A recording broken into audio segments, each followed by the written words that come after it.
መቼ ተዋት? በዚህች ዓመት ደግሞ ተዋት አለው። ቁጥር 9 ወደፊት ብታፈራ ደህና ነው፣ ያለዚያ ግን ትቆርጣታለህ አለው። ወደፊት ብታፈራ ምንድነው? መልካም ነው። አለዛ ግን ምን ታደርጋታለህ? ትቆርጣታለህ። አሁን ይሄ አጭር ምሳሌ ነው። በዚህ ውስጥ የምናያቸው ሰዎች አሉ። አንደኛ የወይን አትክልት ባለቤት ወይኗን የተከለ አንድ ሰው ምሳሌ ነው። ሁለተኛ ማንን ነው የምናገኘው? ወይኗን። ሶስተኛ ማን ነው የምናገኘው? የወይኗን ጠባቂ። እነዚህ ናቸው አይደል ዋናዎቹ። አንደኛ ማን ነው? የወይኗ ተካይ። ሁለተኛ የወይኗ ጠባቂ። ሶስተኛ ራሷ ወይኗ። ከዛ እዚህ ውስጥ የምናየው የወይኗ ባለቤት ስንት ጊዜ መጣ ፍሬ ሊፈልግ? 4 2 3 አገኘ? አላገኘም። ወኢረከበ አላገኘም። ወሶበ ኢረከበ ባላገኘ ጊዜ የወይን ጠባቂዋን ምን አለው? ምን አርጋት? ቁረጣት። ግዝማ እንከሳ ከመይታጽብ ምድረነ ሌላውን ምድር እንዳታበላሽብን ቁረጣት። አራተኛ ጨመርን፣ ሌላውን ምን ምድር። ስለዚህ ስንት ነገሮች አያችሁ? ንገሩኝ። 1 የወይኗ ባለቤት በሉ። የወይኗ ተካይ ስንት ነው? አንደኛ። 2 ወይኗ ራሷ። 3ኛ የወይኗ ጠባቂ። 4ኛ ትቆረጥ። ለምን? ሌላውን ምን እንዳታደርግ እንዳታበላሽ። ከዛ ተቆረጠች እንዴ? አልተቆረጠችም። ለምን? የወይኗ ጠባቂ ምን አለ? በዚች ዓመት ተዋት አለ። ስለዚህ ወደፊት ብታፈራ መልካም ነው፣ አለዛ ግን ትቆርጣታለህ። አለቀ። አሁን ልንገራችሁ። የወይኗ ባለቤት እግዚአብሔር፣ ወይኗ እኛ የሰው ልጅ፣ የወይኗ ጠባቂ ቅዱስ ሚካኤል መጋቢ ብሉይ ወይም መጋቢ ሐዲስ ቅዱስ ገብርኤል ወይም መላእክት ናቸው። 3 ዓመት መጣሁ ያለበት በብሉይ ዘመን አለው፣ በሐዲስ ዘመን አለው። ቁረጣት ሌላው ምድር እንዳታበላሽ። ሌላው ምድር የተባለው ደግሞ ከምድር አፈር የተበጀው የሰው ልጅ ሁሉ ነው። ይሄ ምሳሌ ነው። ስለዚህ የምሳሌው ትርጉም ምንድነው የሚለውን ነው የምንማረው። መንፈስ ቅዱስ በእኔም በእናንተ ላይ ይደር። ሲጀምር ገና ምንድነው? ወመሰለ ሎሙ ነው ብሎ የሚጀምረው። ምሳሌ መሰለላቸው ይላል። በኢትዮጵያ ኦርቶዶክስ ተዋሕዶ ቤተክርስቲያን ውስጥ ምሳሌ እጅግ አለ፣ ምስጢር እጅግ አለ። እያንዳንዱ የምናደርገው ነገር ምሳሌ አለው። ይሄ ሲምቦሊክ ይባላል። ሲምቦሊክ የሆኑ ነገሮች አሉ። ዝም ብለን የምናደርገው ነገር የለም። ለምሳሌ ስንሰግድ አንድ ሰው ልክ ሲሰግድ ምን ይሆናል? ድፍት ይላል አይደል?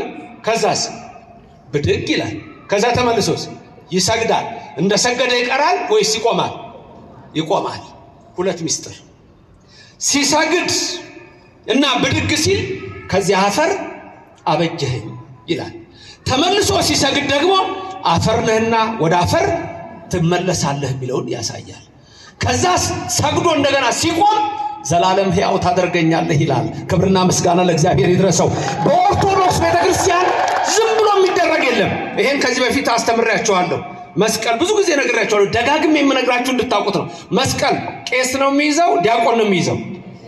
ለምን ቄስ የሚይዘው ለምንድን ነው? ቄስ ብቻ። እሺ ታቦት ስናከብር ቀሳውስት ናቸው ታቦቱን የሚያከብሩት ወይስ ዲያቆናት ናቸው? ዲያቆን ታቦት መንካት ይችላል? መንበሩን እንኳን መንካት አይችልም ዲያቆን፣ ደፋር ባለጌ ካልሆነ በስተቀር። እንደ አሪዎስ የደፈረ ካልሆነ በስተቀር መንበሩን ታቦቱ የሚቀመጥበትን መንበር ዲያቆን መንካት አይችልም። ተመልከቱ። ይሄ መስቀል የኢትዮጵያን ኦርቶዶክስ ተዋሕዶ ቤተክርስቲያን ሶስቱን ህግጋት ያሳያል። ሶስቱ ህግጋት እነማን ናቸው ካላችሁኝ እኒህ ናቸው። 1 ህገ ልቡና፣ 2 ህገ ኦሪት፣ 3 ህገ ወንጌል ናቸው። ላስደግማችሁ። 1 ህገ ልቡና አፌላችሁ ምን ነው? በሰይጣን ተቆልፏል። ተናገራ ታዲያ። 1 ህገ ልቡና፣ 2 ህገ ኦሪት፣ ሶስት ሕገ ወንጌል እነዚህ እዚህ ላይ ታዋቸዋላችሁ። ይሄ መያዣው ምሰሶ ዋናው ሕገ ልቡና ነው። ሕገ ልቡና ለመላእክትና ለሰው የተሰጠ ነው።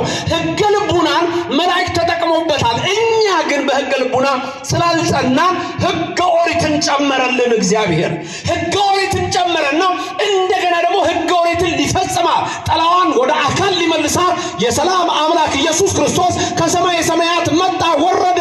ከድንግል ማርያም በከብቶች በረት ተወለደ። ይሄ ሁሉ ለኔ ነው፣ ይሄ ሁሉ ላንተ ነው፣ ይሄ ሁሉ ላንቺ ነው። ከሰማይ ወረድኩ አለ።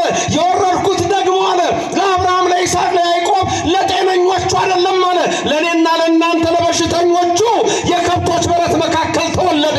የከብቶች በረት እኮ እበት አለበት፣ ሽታ አለው። እዛው ሲወለድ የእናንተን ኃጢአት አልጸየፈውም ሲላችሁ ነው የድንግል ማርያም ልጅ ከሰማይ ሰማያት የወረደው የኔና የእናንተን በደል ሊደመስስ እሱ ወደዚህ ዓለም መጣና ምን አለ? በማቴዎስ 5:17 ላይ እኔ የመጣሁት ሕግና ነቢያትን ለመሻር አይደለም ልፈጽማቸው ነው አለ። በኢትዮጵያ ኦርቶዶክስ ተዋሕዶ ቤተክርስቲያን ብቻ ሕግና ነቢያት ይነገራሉ። ክብርና ምስጋና ለዘላለም አምላክ ይሁን፣ ስሙ የተመሰገነ ይሁን። ሁሉ ነገር ምሳሌ አለው፣ ዝም ብሎ አይደለም። አሁን ዲያቆኑ ተንሥኡ ለጸሎት ይላል። ዲያቆኑ ተንሥኡ ለጸሎት ሲል እናንተ ምን ትላላችሁ? ምን እንደምትሉት እግዚኦ ተሳለነ። ከዛ ቄሱ ደግሞ እጁን ይዘረጋና ምን ይላል? ምን እንደሚለው አስቀዳሽ ናችሁ? ታስቀድሳላችሁ? ነው እሑድ እሑድ ትተኛለህ? ማታ ማታ ቅዳሜ ማታ ቲክቶክ እስከ ሌሊቱ 8 ሰዓት ወሬ፣ ዝሙት፣ ከንቱ ነገር፣ መለፍለፍ፣ ንትርክ። ከዛ በኋላ እሑድ ጠዋት የለህም፣ ቅዳሴውን ቄሱ አሐዱ አብ ሲል የለህም፣ ቁርባኑ ላይ የለህም፣ እስመ ኃያል አንተ ላይ የለህም። ተኝተሃል። የታመመ ሰንኳ በዕለተ ሰንበት በቤቱ አይተኛ፣ በወሰካ በገረገራው ያምጡትና ይስማ ይላል። የት ነው ያለው? ቅዳሴው ሲጀምር እናንተ አትሰሙትም እንጂ ምን ይላል? ስላንተ ካህኑ ሲጸልይ ይላል። ስላንተ ካህኑ ሲጸልይ ሐሳብህን ወደዛና ወደ አታድርግ። ስላንተ መስዋዕት ሲቀርብ መተቁምና ስማ፣ ተቀደስ፣ ተፈወስ። እግዚአብሔር በረድኤት ይጎብኘን፣ በቸርነቱም አይለየን። እና ታዲያ ዲያቆኑ ተንሥኡ ሲል እናንተ ምን ትላላችሁ? እግዚኦ ተሳለነ። ካህኑ ምን ይላል? ሰላም ለኩልክሙ። ከዛ ትመልሱና እናንተ ምን ትላላችሁ? ምስለ መንፈስከ። እንደሱ ነው። ዲያቆኑ ተንሥኡ ለጸሎት የሚለው የአዳም ምሳሌ ነው። ተመልከቱ። ወመሰለሎሙ ሁሉ ነገር በምሳሌ ነው። ዲያቆኑ የማ ምሳሌ ነው? የማ ምሳሌ ነው ዲያቆኑ? የአዳም። አዳም ምን አለ? ተንሥኡ ለጸሎት አለ። እናንተ ምን ብላችሁ ነው የምትመልሱት? እግዚኦ በአማርኛ ምን ማለት ነው? አቤቱ ይቅር በለን ትላላችሁ። አቤቱ ይቅር በለን የምትሉት እናንተ ደግሞ በሲኦል ውስጥ ያሉ የነፍሳት ምሳሌ ናችሁ። ሰላም ለኩልክሙ የሚለው ቄስ የኢየሱስ ምሳሌ ነው። ካህኑ የያዘውን ስልጣን የኢየሱስ ነው። ካህኑ ኃጢአተኛ ሆነ ጻድቅ ሆነ የምትሰራዋ እሱ ጋር ያለችው ያቺ የኢየሱስ ክርስቶስ ስልጣን ናት። ካህናትን የሰጠን እግዚአብሔር ስሙ ለዘላለም የተመሰገነ ይሆንልን። ከዛ ካህኑ እጁን ዘርግቶ ሰላም ለኩልክሙ የሚለው የኢየሱስ ምሳሌ ነው። ከዛ እናንተ ደግሞ ምን ትላላችሁ? ምስለ መንፈስከ። በትርጓሜው እንደ ቃልህ ይደረግልን የሚል ነው። ምስለ መንፈስከ ከመንፈስ ጋር የሚለው እንደ ቃልህ ይደረግልን። ምን ሆነ መሰላችሁ? በሐሙስ ዕለት ወበመንፈቀ ዕለት ትወለድ ወለተ ወለትከ። አዳም ሔዋን አድናችኋለሁ፣ ከ5 ቀን ተኩል በኋላ ከልጅ ልጅ ተወልጄ አድናለሁ። ይሄ የት ነው የሚገኘው? ከ81 መጽሐፍ በሆነው በአንዱ በቀለሚንጦስ ነው የሚገኘው። ቀለሚንጦስ ላይ ነው ይሄ ያለው። ከ5 ቀን ተኩል በኋላ ተወልጄ አድናለሁ። የተለየች ዕለት አለች፣ የተመረጠች ዕለት አለች። ቅዱስ ጳውሎስ ሐዋርያ ብርሃነ ዓለም የገላትያ ሰዎችን ሲያስተምራቸው በምዕራፍ 4 ቁጥር 5 ላይ ምን ይላል? የዘመኑ ፍጻሜ በደረሰ ጊዜ እግዚአብሔር አምላክ ከሴት የተወለደውን ከሕግም በታች የሆነውን አንድያ ልጁን ወደኛ ላከው ይላል። ስንት ልጁን ምን አደረገው? ወደኛ መጥቶ ያዳነን ክብርና ምስጋና ይግባው የዘላለም አምላክ ኢየሱስ ክርስቶስ አንድያ ልጁን የዘመኑ ፍጻሜ የሚለው 5500 ነው። ከዛ አዳም እችን ዕለት ይጠብቃል የተፈጠረባትን ያችን ዕለት ዛሬ እኮ ነው አድናለሁ ያለኝ አለና ነፍሳቱ ምን አላቸው? ለጸሎት ተነሱ። ዲያቆኑ ተንሱ ለጸሎት ያሉት ነው። ነፍሳትም ለአባታቸው ለአዳም መልሰው ምን አሉ? ጊዜው እውነት ነውና አቤቱ ይቅር በለን አድነን አድነን አድነን አሉ። እግዚአብሔር የነገራችሁን ያዙ። ቆይ እስቲ እኔና እናንተ የፈለጋችሁትን ብትሉ የምንሄደው የት እንደሆነ ታውቃላችሁ? ድንግል ማርያም ያለችበት ነው የምንሄደው። ክብርና ምስጋና ይግባው እግዚአብሔር። ድንግል ማርያም ያለችበት እንሄዳለን። ስሟን ጠርተህ የትም አትወድቅም። ግድ የለም ሚካኤል ምን ይላል መሰለ? በዚህች ዓመት ተዋት፣ በዚህች ዓመት የንስሐ ሕይወት ለሁላችን። በንስሐ ሕይወት ውስጥ ያለ ሰው ሲኦልን አያትም። ያ ነው የኔና የናንተ ተስፋ፣ የኔና የናንተ ተስፋ። የንስሐ እንባ ይቅር በለኝ። ሰዎች ነን፣ እንቆሽሻለን። ልብሳችን እኮ አሁን ካልታጠበ ይቆሻል፣ ቆሾ ይታጠባል። እኔና እናንተንም በንስሐ ሕይወት የሚያጥብ እግዚአብሔር ከኔና ከናንተ ጋር ይሁን። አንድ ሰው ነበረ፣ የወይን አትክልት ተከለ፣ ሰውን ፈጠረ፣ ጠባቂ ያደረገ። መጋቤ ብሉይ ሚካኤል ነው። 3 ጊዜ መጣሁ አለ። በዘመነ መሳፍንት፣ በዘመነ ነገሥት፣ በዘመነ ካህናት ነው በብሉይ ዘመን። በዘመነ መሳፍንት መጣው ፍሬ ለፈርግ በለዘይቤ ቤተ እስራኤል ሙንቱ ፍሬ አልተገኘባትም እስራኤል። በዘመነ መሳፍንት ፍሬ የለም፣ በዘመነ ካህናት ፍሬ የለም፣ በዘመነ ነገሥትም በመሃል ፍሬ የለም። ቅዱስ ሚካኤልን አነጋገረው እግዚአብሔር። በቃ አጥፋቸው አለ። ሚካኤል መልአክ ደግሞ ለመነው፣ እባክህ በዚያ መተዋቸው፣ አታጥፋቸው፣ እስቲ ልራዳቸው፣ ተራድቼ መልካም ላሰራቸው አለ። እኔና እናንተን መልካም ያሰራን መልአኩ ገብርኤል፣ መልአኩ ሚካኤል ከኛ ጋር መጋቤ ሐዲስ ገብርኤልም ነው። 3 ጊዜ መጣሁ አለ። ኢየሱስ ክርስቶስ ስንት ዓመት አስተማረ? 3 ዓመት። 3 ዓመት ባስተማርኩት ትምህርት ፍሬ ጠፋ አለ። 3 ጊዜ መጣሁ አለ። በልጅነታችሁ ይመጣል እግዚአብሔር፣ ሕፃንነት፣ በውርዘውና ይመጣል፣ በወጣትነት፣ በእርግና ይመጣል፣ በሽምግልና ፍሬ አለ ወይ? አንዳንድ ሰዎች ሽማግሌ ከሆኑ ጽድቅ መስራት ያለባቸው አይመስላቸው። እኔ አንዴ ትዝ ይለኛል፣ ድሮ እዚሁ እያለሁ ነው፣ ድሮ ሳስተምር አንድ ቀን ወደ ገነተ ጽጌ ቅዱስ ጊዮርጊስ ሲሄድ እድሜያቸው ትልልቅ ሰዎች ናቸው። እንደዚች መውጫው ላይ ጊዮርጊስ ሼል ነገር ነበረ፣ የዛሬ ምድር አያድርገውና እንዲህ ሼል ነበር መውጫው ላይ። እንደዚህ ባቅላባ ቤት አላለ። ከዛ ወደዛ ሲወጣ የሆነች ማደያ ብቻ አለችና ወደዛ ጋር ሽማግሌዎች ቁጭ ብለው ብር ይዘው ይጫወታሉ። ሞላ ጎደለ ይጫወታሉ። ሽማግሌዎች እኮ ናቸው። ጊዮርጊስ እዛ አሁን ትምህርት እየተሰጠ ሞላ ጎደል በምን እንደሚጫወቱ ታውቃላችሁ? በሚመጣው መኪና የመጨረሻ ታርጋ ቁጥር። ሽማግሌዎች ሽማግሌ በመሆን አድንም፣ ሕፃን በመሆን አድንም፣ ወጣት በመሆን አድንም። በንስሐ ሕይወት ነው የምትድነው። ለእግዚአብሔር እኮ ሁላችሁም አንድ ቀን አልሞላችሁም። ማቱሳላ እንኳን 969 ዓመት የኖረው አንድ ቀን አልሞላም በእግዚአብሔር ቁጥር። ሁሉም ሕፃን ነው በእግዚአብሔር ፊት። 3 ጊዜ መጣው። በሕፃንነት ፍሬ ይፈልግባል አለ ሆይ? በወጣትነት ፍሬ ያለው የለው? ወጣ ይላሉ። የት አለ ወጣቱ? የት ነው ወጣቱ ያለው? የት ነው ያለው? ደሞ ነገርኳችሁ፣ ቅዳሴ ነው፣ የእግዚአብሔር በረከት ነው። ስጋው ደግሞ ያልቆረበ ሁሉ ያልተቀበለ ሁሉ ወዴት ነው? እንዴት ነው መንግስተ ሰማያት የሚገባው? መቼ ነው ስጋው ደግሞ የምትቀበሉት? መቼ? ቆይ አንድ ትንሽ የቀረች ነገር አለ ይላል። ምን እንደሚቀርብ ጻድቅ ሆናለሁ ብለህ ከሆነ ከዚህ በፊትም ነግሬያችኋለሁ፣ እስከምትሞቱ ድረስ ጻድቅ አትሆኑም። ቁርጣችሁን ወቁት። እንዳይቀየሙኝ መምህራን ካህናት፣ አይሆኑም። እስከሚሞቱ ጻድቅ አይሆኑም። መቼ ነው ግን ጽድቅ የምናገኘው? በንስሐ ሕይወት በየቀኑ ስንታደስ፣ በየቀኑ ስንታደስ፣ በየቀኑ ስንታደስ መሐሪ ነው እግዚአብሔር። ይመረናል፣ ሁላችንን ይማረን። ስለ እናቱ ብሎ ይማረን፣ ስለ ቅዱስ ሚካኤል ብሎ ይማረን። 3 ዓመት መልአኩ እኮ ምን አለ? እስቲ ተዋት በዚች ዓመት ልራዳ። ታዲያ ሚካኤል ሲራዳ፣ ገብርኤል ሲራዳ፣ አንተ የኦርቶዶክስ ልጅ፣ አንቺ የተዋህዶ ልጅ ሲኦል እንደማታዋት ይሄንን እመኑ። ክብርና ምስጋና ለእግዚአብሔር ይድረሰው። በንስሐ ሕይወት ውስጥ ጸንታችሁ ካላችሁ ወይ ረከኩ ያለው በእናንተ ዘንድ አይሰራም። ስጡ፣ ፍሬ አምጡ። እነዚያ ያልታደሉት ፍሬያቸው ከሰዶም ነው፣ ወይናቸው ከገሞራ ነው የተባሉ በርኩሰት የተመሉ አሉ። በግቢያ ድፍረት የረከሱ፣ በዓለም ርኩሰት የቆሸሹ። እናንተ እኮ የእግዚአብሔር ልጆች ናችሁ።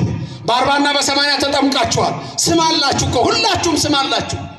ስማቸውንም ያውቀዋል እረኛው። ዮሐንስ ወንጌል ምዕራፍ 10 ላይ ምን ይላል? ኖላዊ ሄር ኢየሱስ ክርስቶስ በጎቼን በየስማቸው አውቃቸዋለሁ፣ እነሱም ድምፄን ያውቃሉ ይከተሉኛል እና የዘላለም ሕይወት ሰጣቸዋለሁ። አረዶም ከሌላ በረት ይሆኑ አሉኝ ገና አመጣቸዋለሁ ይላል። በየስማቸው የሚያውቃችሁ እግዚአብሔር ስሙ የተመሰገነ ይሁን። በየስማቸው የሚያውቃችሁ እግዚአብሔር በየስማችሁ ምሕረትን ይላክላችሁ። ለዚህ እኮ ነው ካህኑ ሲያሳርጉ እያንዳንዳችሁ በየስማችሁ የተፈታችሁ ሁኑ የሚሏችሁ። የተፈታን ያድርገን እግዚአብሔር። 3 ዓመት መጣሁ ፍሬ ልፈልግ አጣሁ አለ። አይጣባችሁ እግዚአብሔር። ፍሬ በእጃችሁ ይሁን፣ በልቦናችሁ ይኖር፣ ባይኖራችሁ ይኖር። ያም የንስሐ ሕይወት ነው። ሲበዝቻ መተዋት የተባለው እንዴት እንደሚያማልደን እንድታዩ የሚያሳይ ትምህርት ነው። ስለዚህ እኔና እናንተ በዚህ ሕይወት ውስጥ ተመላልሰን የእግዚአብሔር በረከት እንድናገኝ የአምላክ ቅዱስ ፍቃድ ይሆንልን። በረድኤትም አይለየን፣ ከክፉ ነገርም ይሰውረን። የሰማነው ሁሉ በልቡናችን ያሳድርልን። በዚች ዓመት ደግሞ ተዋት አለ። የወይኗ ተካይ እግዚአብሔር ነው፣ የፈጠረን እሱ ነው። ወይኔ የተባልን እኛ ነን። ፍሬ ይፈለግብናል። የንስሐ ፍሬ ነው። ጠባቂያችን መጋቤ ብሉይ ሚካኤል ነው። መጋቤ ሐዲስ ገብርኤል ነው። መላእክት ናቸው። እስቲ በዚህ ዓመት ተዋቸው፣ ተውት፣ ተዋት እስቲ ይባላል። ስለዚህ በዚህ ሕይወት ውስጥ ያለን እኛ የተዋህዱ ልጆች የመንግስቱ ወራሾች ነንና እግዚአብሔር የመንግስቱ ሰዎች እንዲያደርገን የሱ ፍቃድ ይሁንልን። ትንሽ እንባ ካለች ድህነት አለች። በዚህ ታሪክ ልጨርስላችሁ። የእውነት ታሪክ ነው። አንድ ሰው ንስሐ መግባት ይፈልጋል፣ በጣም ይፈልጋል። ፍሬ ያፈራ ዘንድ በቃኝ አለ። በቃኝ፣ የዓለም ነገር በቃኝ፣ ንስሐ ልግባ አለ። ወደ ነፍስ አባቱ ሊሄድ ቆረጠ። ሌሊት ሊነሳ ሲል ለነፍስ አባቱ እመቤታችን ተገለጠችለት። እመቤታችን ተገለጠችና ጽዋ ሰጠችው። አንድ ሰው ይመጣል ወደ አንተ፣ የእሱ ንስሐ ነው፣ ይህን ጽዋ ውሃ ሙላ በለው። በቃ ልክ እመቤታችን ይሄን ብላው ያ ሰው ደረሰ ወደ ነፍስ አባቱ። አባቴ ኃጢአቴ በደሌ የበዛ ነው፣ ቀኖና ስጠኛ ነው። እሺ ልጄ ያንተ ቀኖና ይሄ ነው፣ እችን ጽዋ ውሃ ሞልተና አለው። በቃ በዚህ ነው የሚምረኝ አለ። አዎ በዚህ ነው የሚምርህ አለው። ደስ አለው። ታዲያ ከወንዝ ነው የምትቀዳው። እሺ ወደ ወንዝ ሄደ። ሲሞላት አትሞላም፣ ቀርታለች ትንሽ። ሞልተና ነው ያለው። ወደ ምንጭ ይሄዳል፣ ወደ ወንዝ ይሄዳል፣ ወደ ሐይቅ ይሄዳል፣ ወደ ባህር ይሄዳል። አልሞላም ማለት ተንከራቶ ተንከራቶ ተንከራቶ ወደ ነፍስ አባቱ ተመልሶ አባቴ ምን አይነት ጽዋ ነች? አልሞላ እኮ አለች። እና እንዴት ነው አለው። አይ ልጄ እኔም ታዝዤ ነው እና እግዚአብሔር አይመረኝም ይሄን ካልሞላ አለ። ልጄ እኔም ታዝዤ ነው። የሚቀበለውም አልመሰለው። አልሞላ እኮ አለኝ አለው። ልጄ እኔም ታዝዤ ነው። የሚቀበለው አልመሰለው። እና በእና ኃጢአቴ ልሞት ነው፣ በቃ እግዚአብሔር እኔን አይመረኝም ማለት ነው። ኃጢአቴ ብዙ ነው፣ በደሌ ብዙ ነው፣ አይመረኝም ማለት ነው አለ። አዘነ ነፍስ አባቱ። እሱም ስጥ ነው የተባለ። ከዛ በኋላ የሚቀበለውም አልመሰለው። እንግዲህ ካልማረኝ ምን አደርጋለሁ? አባቴ ተቀበለኝ አለው። ካህኑም እጁን ዘርግቶ ሊቀበለው ሲል ከልቡ ፈነቀለውና በቃ አይመረኝም ምን ብሎ እንባው ባይኑ ቢፈስ አንዲት እንባ ተፈናጥቃ ወደ ጽዋው ብትሞላ ጽዋው ይዛን ጊዜ ሞልቶ ተረፈ። ክብርና ምስጋና ለእግዚአብሔር ይድረሰው። ከኔና ከናንተ የሚጠበቀው ትንሽ እንባ ናት። ማረኝ ማረኝ ማረኝ የምትል ትንሽ እንባ ነች። ይቅር በለኝ ነው። ቀራንዮ ማለት እኮ ይሄ ነው። ሁሉ ነገር ሲጀምር በምሳሌ ነው ብያችሁ የለ። የመጨረሻ እግዚኦታ ስንቴ እንደሚባል በሱ ልጨርስ። ማረኝ ነው አይደል? እግዚኦ እግዚኦ እግዚኦ እግዚኦ እግዚኦ ባህርነ ክርስቶስ አይደል? እግዚኦ እያለ ካህኑ ያዘማል። ስንት ጊዜ ነው በአብይ ዜማ መጀመሪያ የሚያዘመው ካህኑ? እናንተ የምትቀበሉት ስንት ጊዜ ነው? ቄሱ ስንት ያዘማል? 3። እናንተ ስንት ታዘማላችሁ? 3 ሲደመር 6። ከዛ እንደገና 3 ጊዜ የመጀመሪያው እግዚኦ ብሎ አንድ ነው የሚለው 3 ይላል። 3 ሲደመር ስንት አመጣን? 6። ቀጥሎ ደግሞ እግዚኦ መሐረነ ክርስቶስ እግዚኦ መሐረነ እያለ አንዴ ሲያዜም በውስጡ ስንት ጊዜ ነው እግዚኦ መሐረነ ክርስቶስ ያለው? 5 ጊዜ ነው። እሱ ጋር 5 ጊዜ ነው። እግዚኦ ቁጠሩ። እግዚኦ መሐረነ ክርስቶስ እግዚኦ መሐረነ ክርስቶስ እግዚኦ እያለ መሐረነ ክርስቶስ እግዚኦ መሐረነ ክርስቶስ እግዚኦ መሐረነ ክርስቶስ እግዚኦ 5 ጊዜ። ስንት ይለዋል? 3 ጊዜ። 3 ጊዜ 5 ስንት ይመጣል? 15። እናንተም 3 ጊዜ ስንት ትላላችሁ? 3 ጊዜ 5 ስንት? 15። 15 የቄሱ 15 የእናንተ ሲደመር ስንት ይመጣል? 30። ከፊት ስንት አለች? 6። 30 እና 6 ስንት ይመጣል? 30 እና 6 36። ቁጥር ጠፋ እንዴ? ቁጥር ድሮ እኮ ቁጥር ስም ሁሉ እኮ እስከ ሚሊዮን ነበር። ሚሊዮን እኮ ትልቅ ስም ነው። አሁን እኮ ሚሊዮን ትርጉም አጥቷል። ኢትዮጵያ ውስጥ ነው። ሌላ ቦታ አላጣም። የትኛውም ዓለም አላጣም። ሚሊዮን ኢትዮጵያ ውስጥ ነው ያጣው። ምሕረቱን ይመልስልን። ስንት አመጣን ቁጥሩን? መጀመሪያ ቄሱ ስንት? 3። ከዛ እናንተ ስንት ሲደመር ቀጥሎ 5 ጊዜ 3 15 ስንት ይሆናል? ከእናንተ ጋር 30 ሲደመር 6 30። ከዛ ቄሱ 2 ጊዜ የሚለው አለ መጨረሻ ላይ እግዚኦ መሐረነ ክርስቶስ ይላል። ስንቴ? 2። እናንተ ስንቴ? 2። መጨረሻ ብቻውን ይላል እግዚኦ መሐረነ ክርስቶስ ይላል። እሱ ላይ እናንተ ትላላችሁ አትሉ? እሺ የመጀመሪያ ቄሱ 2 ከዛ እናንተ 2 ስንት ይመጣል? 4። በፊት ስንት ነው ያለን?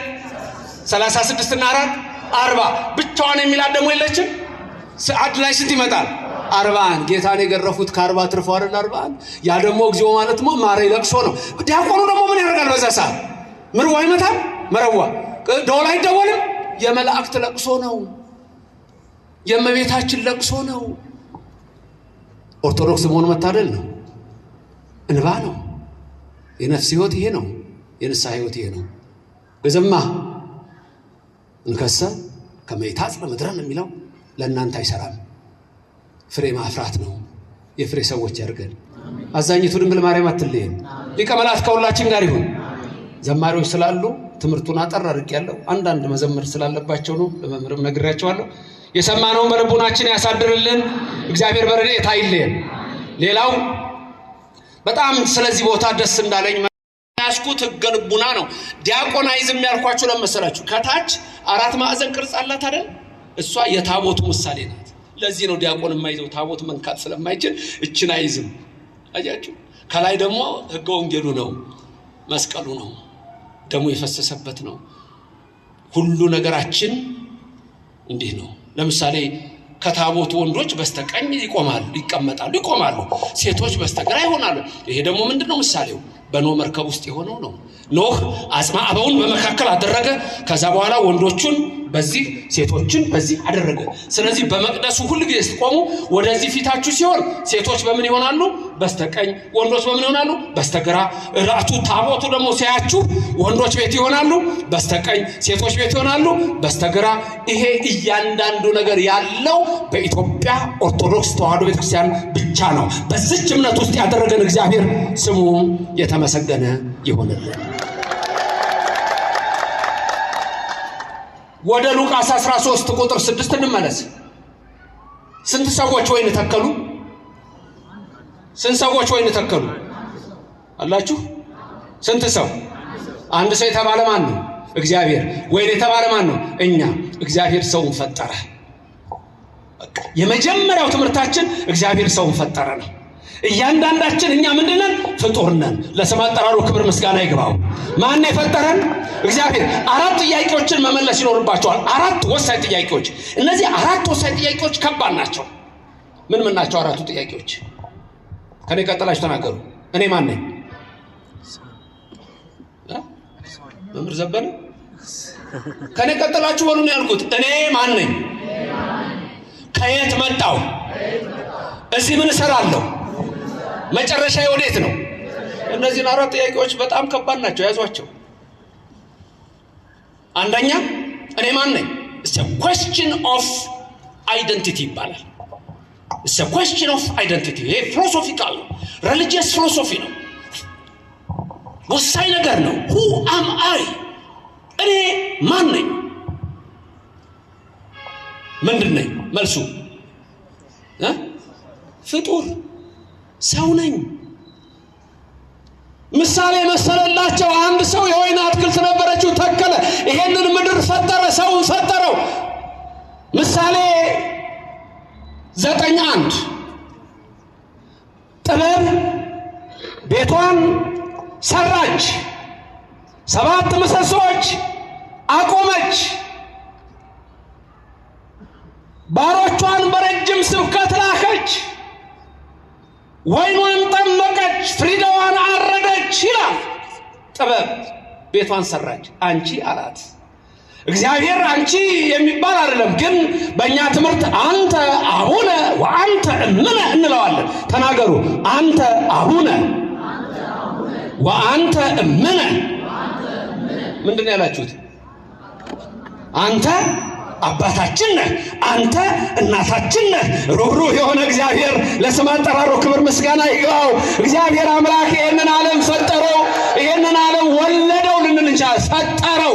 ስለዚህ ምን ይላል ሶሎሞን በጻፈው መጽሐፍ? ጥበብ ቤቷን ሰራች ማለት ጥበብ እግዚአብሔር ጥበብሰ መድኃኒነ ውእቱ ይላል። የኤጲፋንዮስ ቅዳሴ ሲቀድሱ ስትሰሙ ጥበብሰ መድኃኒነ ውእቱ አለ።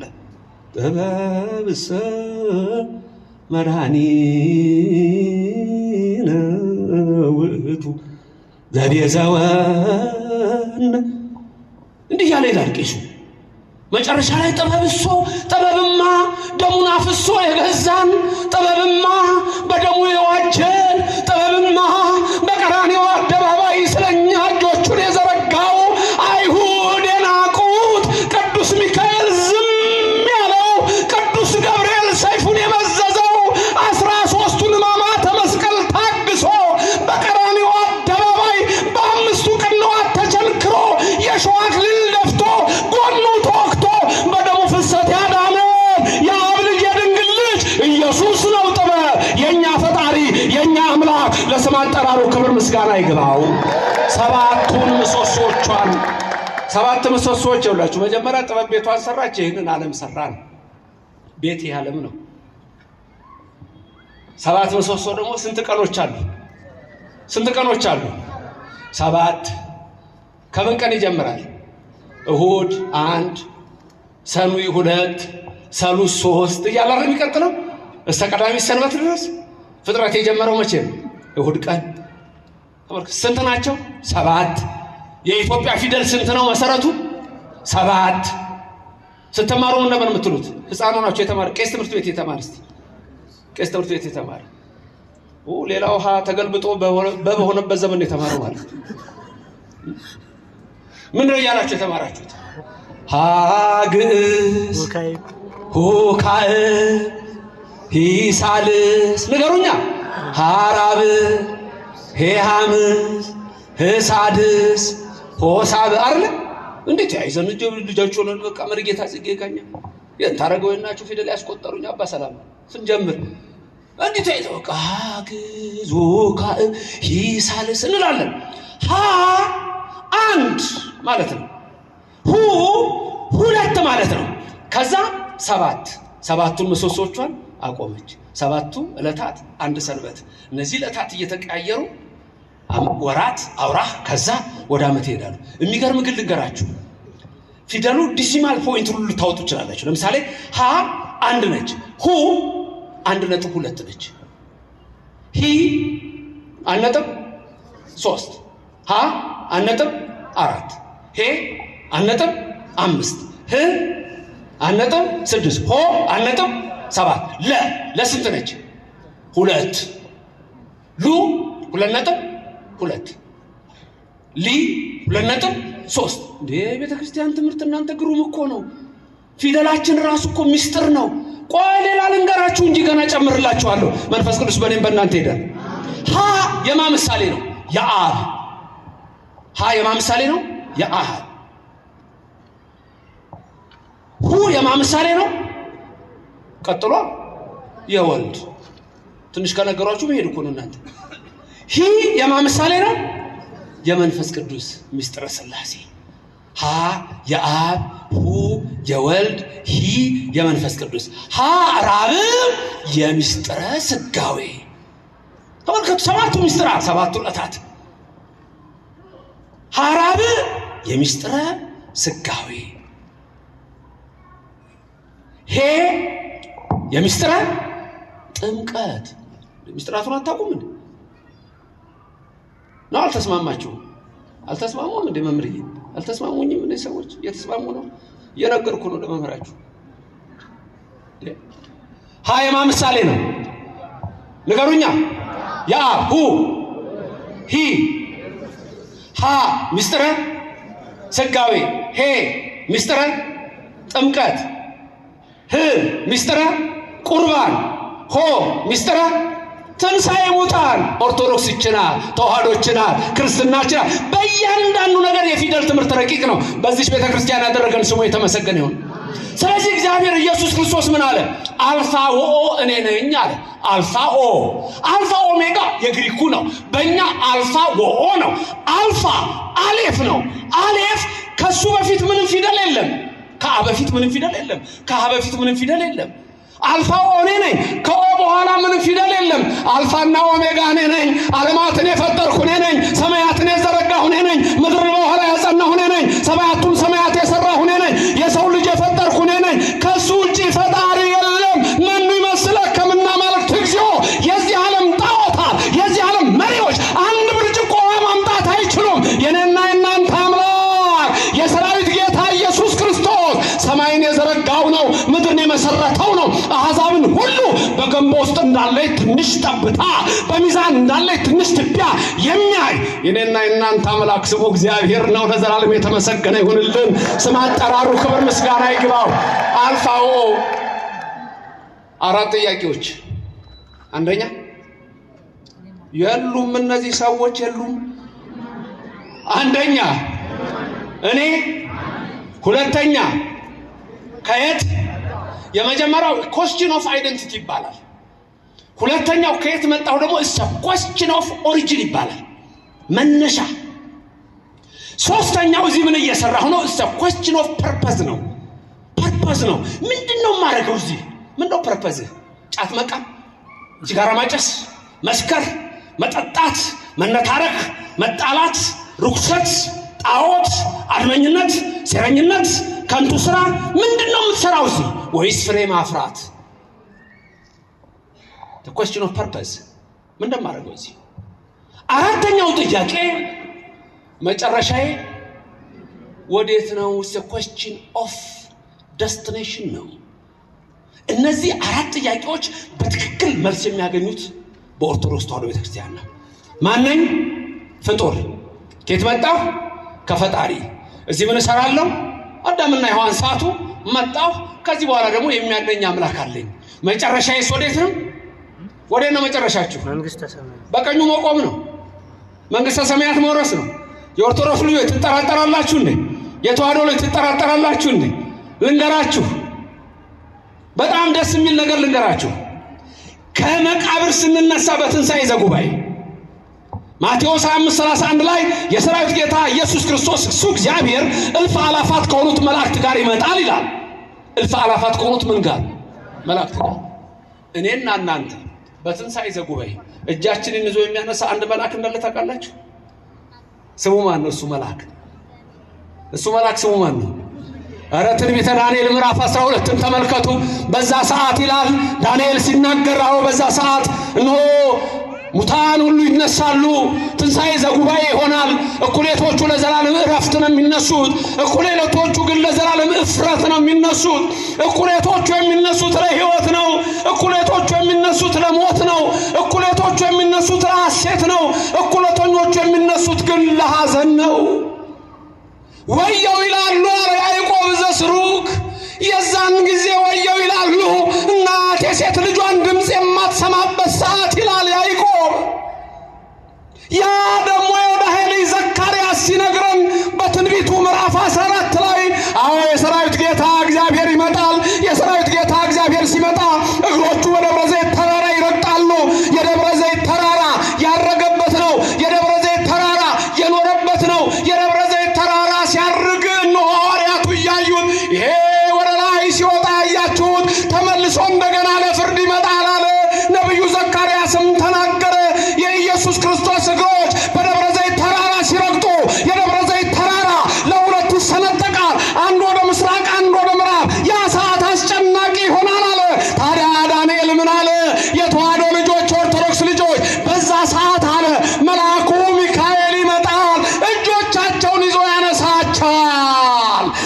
ምስጋና ለእግዚአብሔር ይድረሰው። ስሙ የተመሰገነ ይሁን።